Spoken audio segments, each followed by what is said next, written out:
We're finishing up a series today called Get Out of the Boat. And we have spent the last 12 weeks looking at the different people of Genesis and seeing how God has used them and seeing how truly we all deal with fear. Every single person deals with fear. We all face it. And we all have to make a choice of, are we going to live in fear? Are we going to let fear conquer us? Or are we going to step through fear and live in faith and trust God for who he says he is? Trust him for his promises and trust him that he will do his work and he will utilize us no matter what happens. And we've followed these different people, Abraham and Isaac and Jacob and Joseph, and we've seen each of them do that. But Joseph is he's different than the rest, because Joseph, you see that he doesn't just take these steps and then most of the time do fearful acts. Joseph seems to really understand this idea that God is in control and that God has a plan and that God is going to use him regardless of the circumstances. And as a result, he takes step after step, even in difficult situations of fear that he faces. And so today, as we close out Genesis and looking at Joseph's life, this will be our third week looking at Joseph's life, I want to talk about having the faith to leave a legacy. Because I really feel like Joseph really leaves a legacy. He is someone that can inspire faith in many because of the way he walks and how he acts and how he lives, the character in which he made decisions. I don't think legacy is really something we think about a lot. Thinking about the future, thinking about what we're going to leave behind. We have a tendency in our culture to think more about the monetary things we're going to leave behind for our kids than what we're going to leave behind as far as the character and the faith and the principles and values that they're going to have instilled in them because of being a part of our family. And I'd like us to take today to really ask ourselves, am I personally going to leave a legacy of faith? Is that something that people are going to be able to say about me? Is that something that people are going to see and they're going to want to emulate and principles that they're going to want to continue on in their life because of how I live my life and the things that they see in me? I wrote down a list of people, and I just want to name them off. And when I name them off, these are all famous people, but I just kind of as an exercise, I just want you to think about, these are all people that I would say have left some sort of legacy. They're famous enough that they've actually left a legacy for many people to think about it and know. And think about what comes to your head. Pretty much most of these people are going to be people, as soon as I say it, something comes to your head. And chances are that's the key thing that they've left behind. So just think about it. Elvis Presley, Princess Diana, Mother Teresa, Michael Jackson, Oprah Winfrey. I know some of them are not dead. I know that. Jimmy Swaggart, Tiger Woods, Nelson Mandela, Billy Graham, Bill Gates, Madonna. Now, my guess is if I had you guys share right now, you could probably say, yeah, the thing that came to your head when you think of that person. And that is at least a piece of their legacy. Sometimes not so great, sometimes horrible, sometimes great. Sometimes they had some great things, but maybe one big thing really just kind of destroyed their legacy and what they left behind. But that piece, that thing that you thought about is a part of what they're leaving behind. Well, when people say your name, what is it that you're going to be leaving behind? What are the main things they're going to think of when they think of your name? Have you ever wondered what your legacy will be? And what part you play in the legacy of the place that you work or the place that you live, your church? That you actually play a part in the legacy of a people group as well? Because God has a legacy and God uses both groups of people and he uses us as individuals. And unfortunately, many people just never really take the time to think about the future and think about how the acts and the choices and the decisions that they make all lead up and point to what they're leaving behind. Someone once said that many raindrops make an ocean. And so often we go through life and we have choices we make and decisions we make and things we do all throughout the day. And we're just thinking of them as those little things. But we're not understanding and not taking the time to get the big picture that all those things work together to create who we are, the impact we make, the ocean of our life, if you will. And so as a result, oftentimes we focus more, because we're so focused on right now, the here and now, we focus more on our reputation than we do the character of our life. But see, reputation concerns itself with how I look now. Character concerns itself with what kind of legacy will I leave? What kind of difference am I making? It doesn't think, who do people think I am? It thinks about, who does God know me to be? Your character will impact generations to come. And I think Joseph is a great example of that. Joseph is a great example of having an impact for generations to come. You know, he spent most of his life much more concerned with who he was than what he did. I mean, think about it. I mean, it was never his goal to become the second in command of Egypt. You know, he didn't have his dream board all up there and it's like, oh, second in command of Egypt, that's my goal. That wasn't what he wanted. But he just lived his life every day seeking to do what God was calling him to do. He lived his life as a slave with character and integrity, working hard, doing what he believed God would want him to do. He had the picture we see all throughout his story. He had the picture that God was in control. God had a plan, and God was using him. And so he acted that way, and then it rose him up. And then when he fell again really hard because of false accusations, he continued to live that same way in prison, and he rose up. And God was able to use him in big ways. He was able to be used because he lived with character.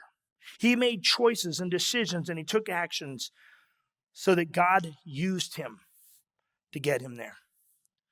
See, Joseph understood what I think a lot of us as Americans have a hard time grasping. Joseph understood that he was not the star of the story. See, Joseph knew he was just this little character in a big story. This little itty bitty bit character in God's huge story. And I think so many of us, especially as Americans, we are taught we are the center of the universe. But you're not. This is not any of our stories. We're all just little side characters in God's story. And when we understand that we're just side characters in God's story, and it's his plan, it's his purpose, it makes it easier to see that, hey, these things that are happening, it's not because God's against me or God has a plan. And I'm called to live in character through that plan. There was a study done on a man named Max Jukes. And they studied the offspring from his marriage and the offspring from, many of you will know the name Jonathan Edwards, from him and his marriage. Max Jukes was not a believer and did not in any way live his life like a believer, was not married to a believer who lived their life like a believer, lived their life following after the things of this world. Here's what they found. Of their union, that marriage, came 1,026 descendants. Studies showed that 300 of them died prematurely, that 100 were sent to a penitentiary, that 290 of them were involved in some sort of vice or like they destroyed their lives or alcoholism. And the family cost the state of New York $1.1 million. They studied Jonathan Edwards' life. Jonathan Edwards was a man of strong faith. He lived his life by his Christian training, lived out the character of Christianity. He was married a woman that did the same. From that union were 729 descendants. They discovered that 300 became preachers, 65 were college professors, 13 were university presidents, Six were authors, 3 were U.S. congressmen, and 1 was vice president of the United States. And that they gave generously as a family to the sum of well over $1.1 million towards the benefit of others. You see, what started as just 2 people just living their lives, seeking to live with character and be godly and just live and act day to day the way they felt God was calling them to do it, led to bigger things, much bigger things. Well, I want to close out by looking at chapter 47 through 50. So if you have your Bibles, you want to open them, you can. I'm not going to read a lot because a lot of this is just Jacob leaving his blessings. But there's a couple key things I want to focus in on. Chapter 47, Genesis chapter 47, verse 27 is where we're going to pick up.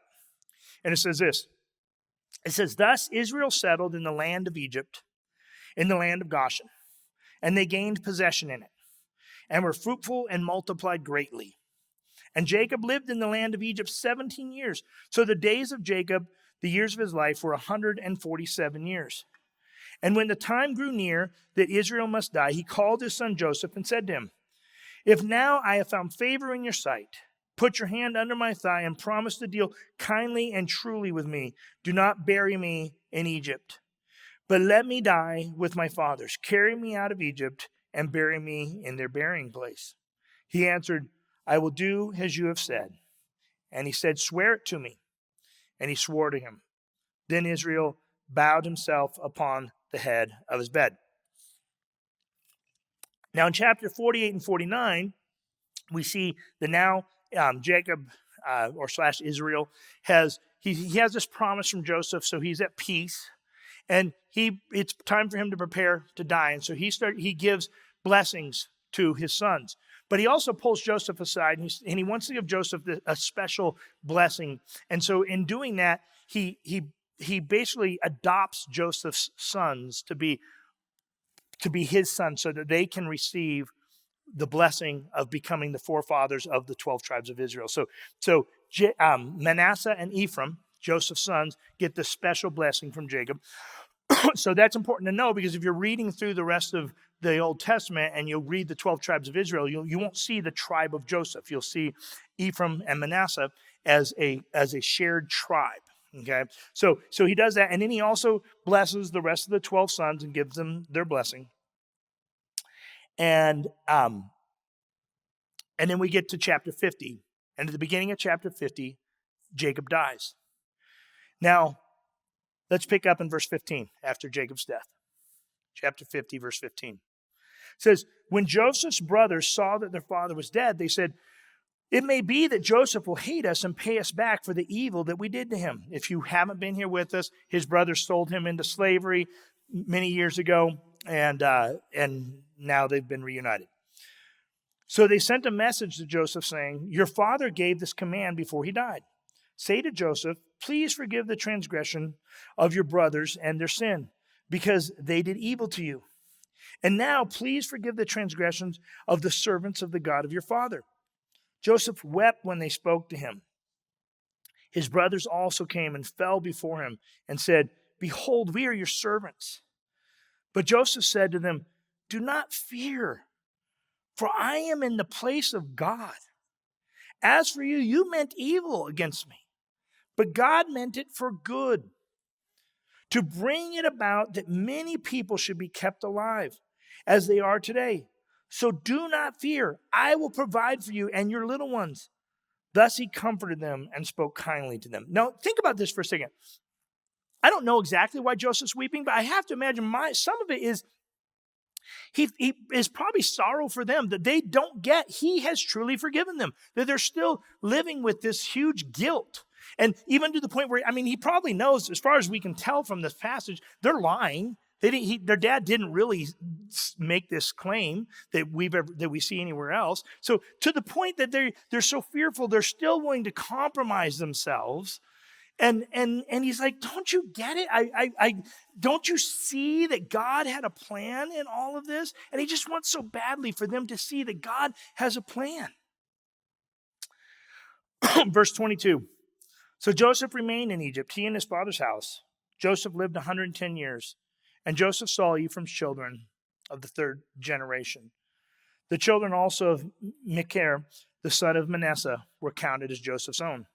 And Joseph said to his brothers, I am about to die, but God will visit you and bring you up out of this land to the land that he swore to Abraham, to Isaac, and to Jacob. Then Joseph made the sons of Israel swear, God will surely visit you, and you shall carry up my bones from there. So Joseph died, being 110 years old. They embalmed him, and he was put in a coffin in Egypt.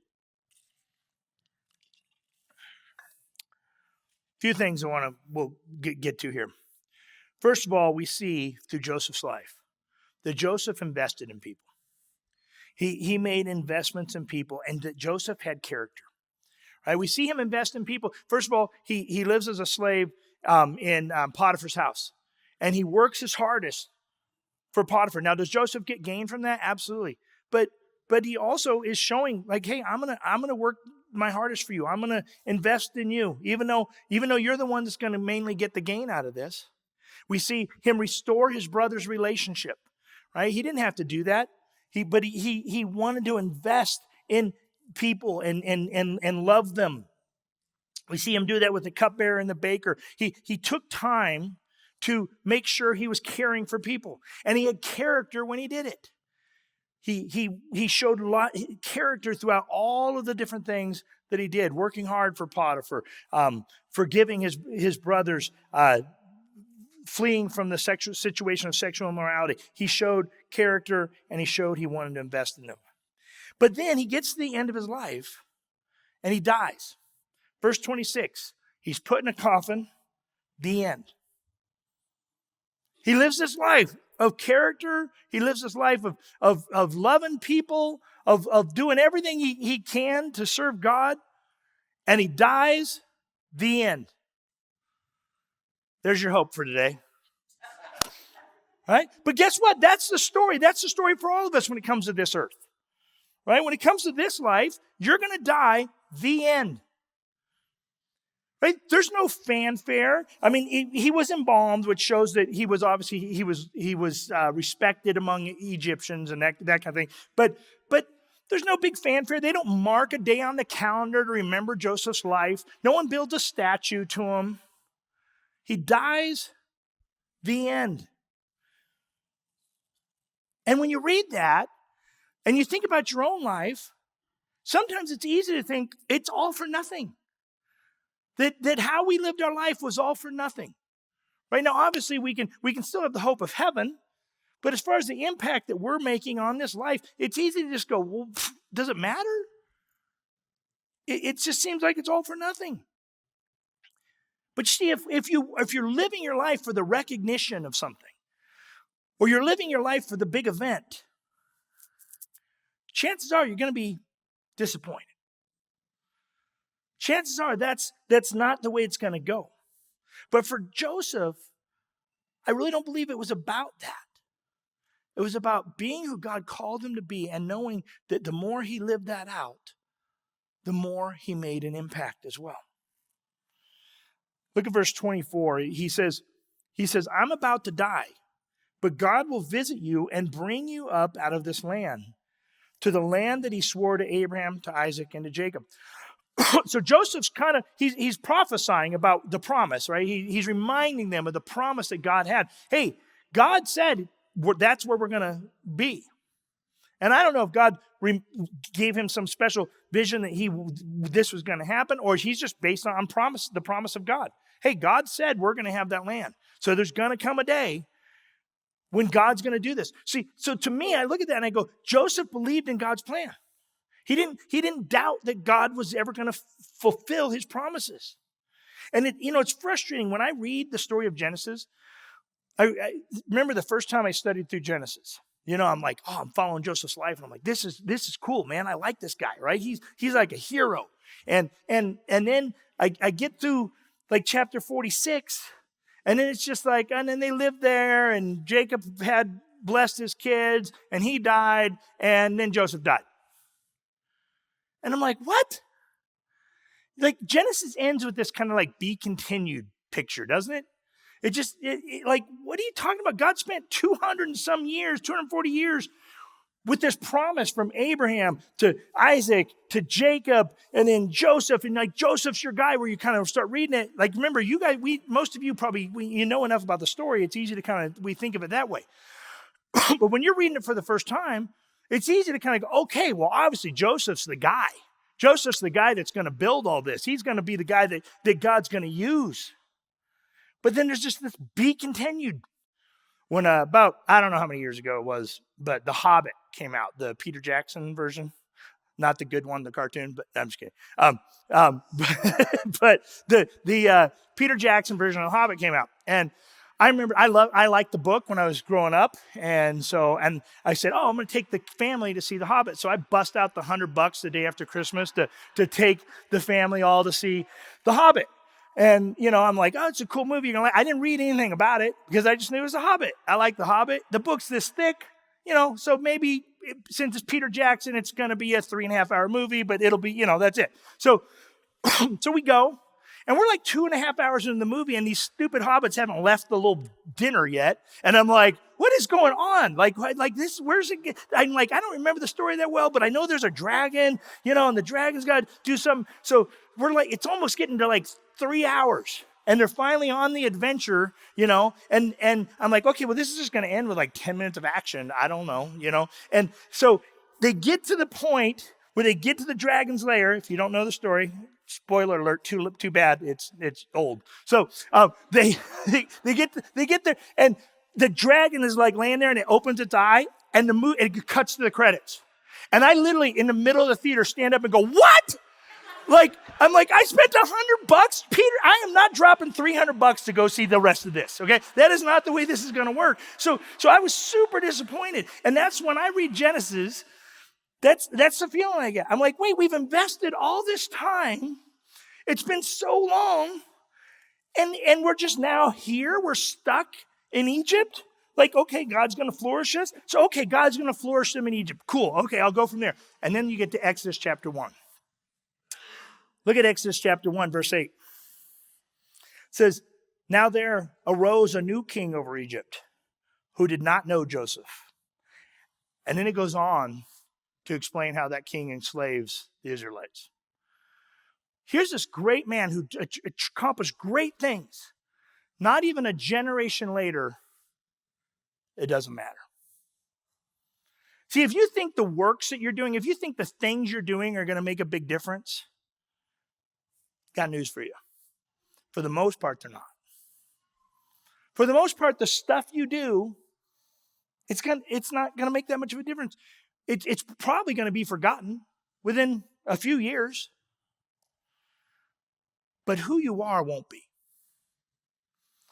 It's been said that every person has 2 deaths. The death when we're buried into the ground, and the last time someone utters your name. And the question is, how do you want that time between that first death and that second death to be? How do you want your name to be uttered? How do you want to be remembered? Because it won't be by your actions. Even Joseph, with all that he did, the king forgot him. Now there's some reasonings behind that. This is a new king, probably a new empire. The previous empire was an empire of foreigners who had conquered Egypt. And so now the Egyptians have taken power again. And it makes sense that they would hate, that this emperor would really want to get rid of any foreigners, or at least take out any power they might have, right? He doesn't want to be conquered again. So when it says he didn't know Joseph, it didn't mean he didn't necessarily know his name, but he wanted to make sure his name was forgotten. And he definitely he felt no dedication to Joseph. And so within probably a couple decades, for the most part, Joseph is forgotten. And even if he is remembered, think about it this way. This is interesting. If you think about how you're going to be remembered, and if you're only looking for the short time, you think those people that third, fourth, fifth generations of slaves in Egypt were thinking what an awesome guy Joseph was? Right? Think about it. Man, we wouldn't even be here if it weren't for that Joseph leading us here. We'd be up in Canaan. We wouldn't be slaves. So there's a good chance, I don't know. This is, speculation, but there's a good chance some of the people really didn't think that fondly of Joseph. But you see, Joseph, I truly believe that Joseph understood that God's plans are not sprints, they're marathons. God's plans are not sprints, they're marathons. They're not meant to be something that happens right away. See, we live in America where we want everything right now. We want everything to be fixed. We think we're being persecuted and we're being patient if we wait like 2 weeks for something. Oh, God, just give me patience. This has been so long. I've been enduring this. And God's like, remember the children of Israel? You got a while. Hang on. But we want it right now. Look at Philippians 1, 3 through 6.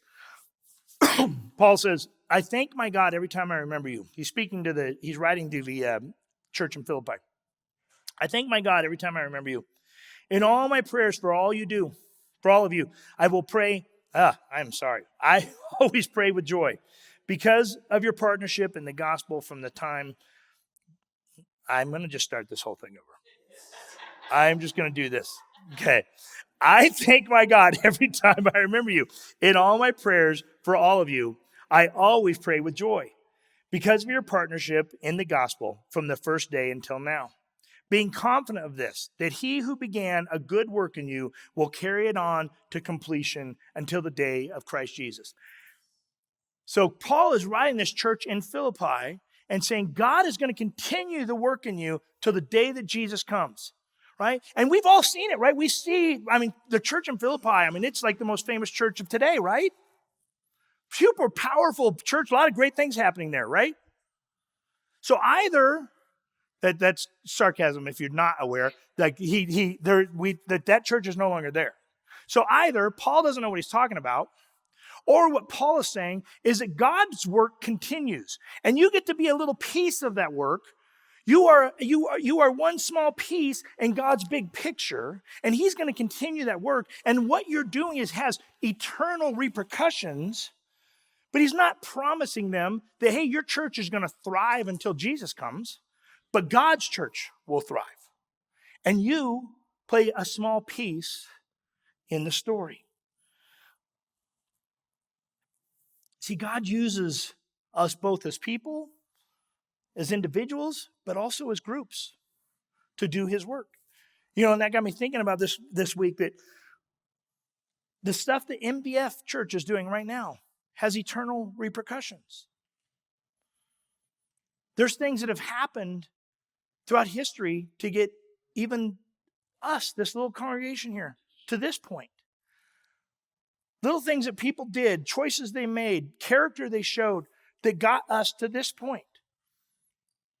And the things that we do as a church will have eternal repercussions moving forward.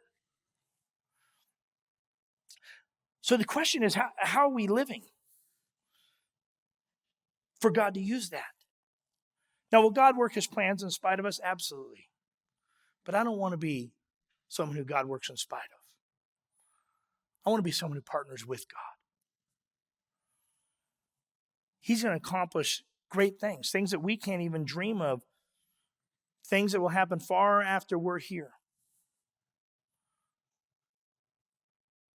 But we get the opportunity to choose to be used in that. And to remember, it's not a sprint, it's a marathon.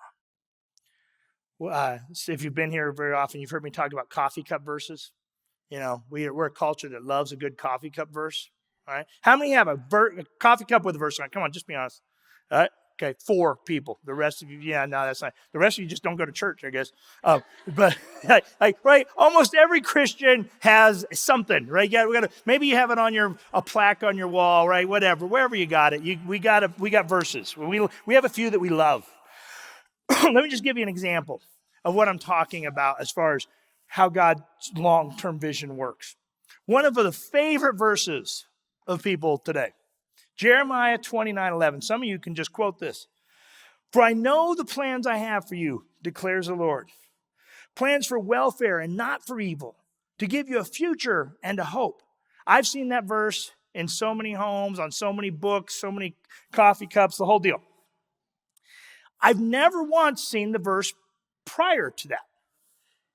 Never once. But see, in context, Jeremiah is giving them hope because of verse 10. Verse 10, let's go ahead and look at verse 10. For thus says the Lord, when 70 years are completed for Babylon, I will visit you, and I will fulfill to you my promise and bring you back to this place. What God is promising through the prophet Jeremiah is, hey, you're going to be persecuted for 70 years. For 70 years, you're going to go through it. Some of you are going to be enslaved. Some of you are going to be killed. But don't worry, because I have a plan for the future. See, but we only I have the plan for you, right? We want that part. But we don't look at the whole picture. And we don't understand. When we say God has a plan for us, we think of ourselves as this huge character in the story. God has a plan for my story. No, God has a plan for his story that you get to play a little part in. And the question is, how are we going to live in that little part? Are we going to be someone that we let God work with and in partnership with? Or is he just going to work in spite of us? We have to be patient. We have to persevere. And we need to see the value of legacy, regardless of what happens in our life. Joseph didn't get to be second in command of Egypt because that was his goal. He got to be second in command of Egypt because he was faithful, because he had character, because he invested in people, and because he trusted God. So, how do we leave an individual legacy? How do you leave your own legacy? I would challenge us that we really need to start. If you've got kids, I would strongly encourage you, think more about this than you do what you're going to leave behind for them monetarily. Think more about this, because this will have lasting impact. See, each of us is leaving a legacy. And in this throwaway society that spends very little time thinking about the repercussions of the future, it's hard to think about what kind of legacy we're leaving. We just don't put a lot of emphasis. We don't even put a lot of emphasis on family history anymore. I would venture to say a lot of people under 30 in this room almost know nothing of the history of their family. Because we don't even talk about the past anymore. We only talk about the future. And when we talk about the future, we're talking about a day and a half, 2-3 days from now. So even then, we lose sight of that. So I would challenge you to think and ask, what kind of legacy am I leaving? Psalm 92, verse 12 through 14 says, the righteous flourish like a palm tree and grow like a cedar in Lebanon. They're planted in the house of the Lord. They flourish in the courts of our God. They still bear fruit in old age, and they are ever full of sap and grain. See, they're constantly continuing to grow. They don't just get to a point and go, oh, I did what I did. All right, here's how we do it. For based on what I see from Joseph. 4 things I just want to encourage us with. First, invest in people. Invest in people. What do you want to be remembered for? You want to be remembered for what your highest earning years were? You want to be remembered for breaking some record? David and Rachel both broke a bunch of records at the pool when they were in high school. And even as a dad, I remember those are my kids up there on that wall. That's cool, huh? Kind of getting that bragging about. Well, guess what? 3 years later, their names weren't on there. Why? Because someone else broke them. They weren't being remembered. Hey, right? You can get as hard, work hard in something. You can be remembered for that. Not very long. You want to be remembered for something you built, or do you want to be remembered for people you invested in? A guy named Dan Oalabi spoke at the GLS conference, and he said this. He said, Stop asking, what is my legacy? And start asking, who is my legacy? Who are you investing in? There's an old proverb that says, if you plan for 1 year, plant rice. If you plan for 10 years, plant trees. If you plan for 100 years, plant people. What kind of an effect are you having on the people around you? What kind of legacy are you leaving with people? When you die, how will they remember you? How will people be different because of you? I've done a lot of funerals, and I have done some funerals that are fun to do, and in that it's awesome to see how they're remembered. And I've done some funerals that are just so sad. Not counting the situations of why they died or how old they were, that kind of thing, but just the people. I've done a few funerals where people get up. I mean, they choose people to get up and talk about them. And the best thing they can say is, oh man, Dan, he had a great golf game. Oh man, he worked, he knew how to work. He worked hard hours. Oh, he always had something funny to say. He always knew how to make people laugh. I'm like, wow, is that the summation of that person's life? Is that the effect they had on somebody? And then you do some where people get up and they pour out, and you can see that, man, they made a huge impact on people. And when I do those, I thank God for that, because I'll tell you, those are much easier funerals to do. Second is character. Focus on having character. Proverbs 22:1 says, a good name is to be chosen rather than great riches, and favor is better than silver and gold. William Hershey Davis said that we focus too much on reputation in our culture and not enough on character. And then he compared the two. Listen to some of his comparisons. Reputation is what you are supposed to be. Character is what you are. Reputation is what you have when you come to a new community. Character is what you have when you leave. Reputation is made in a moment. Character is built in a lifetime. Reputation grows like a mushroom, character like an oak. Your reputation is learned in an hour. Your character doesn't come to light for at least a year. Reputation can make you rich or poor. Character will make you happy or miserable. Finally, reputation is what men think you are. Character is what God knows you to be. And then finally, in verse 19, chapter 50, verse 19, Joseph said to his brothers, he said, do not fear, for I am in the place of God. As for you, you meant evil against me, but God meant it for good, to bring it about that many people should be kept alive as they are today. I think to leave a good legacy, we have to understand things the way Joseph did. We have to trust that God has a plan. See, Joseph trusted through all this that God had a plan. He had a purpose for this. And so as a result, he was able to go through these horrible fires that he had to go through, not in fear, but in faith, trusting that God was going to use it. And what else did he do here? He gave God credit for everything. Give all the credit to God.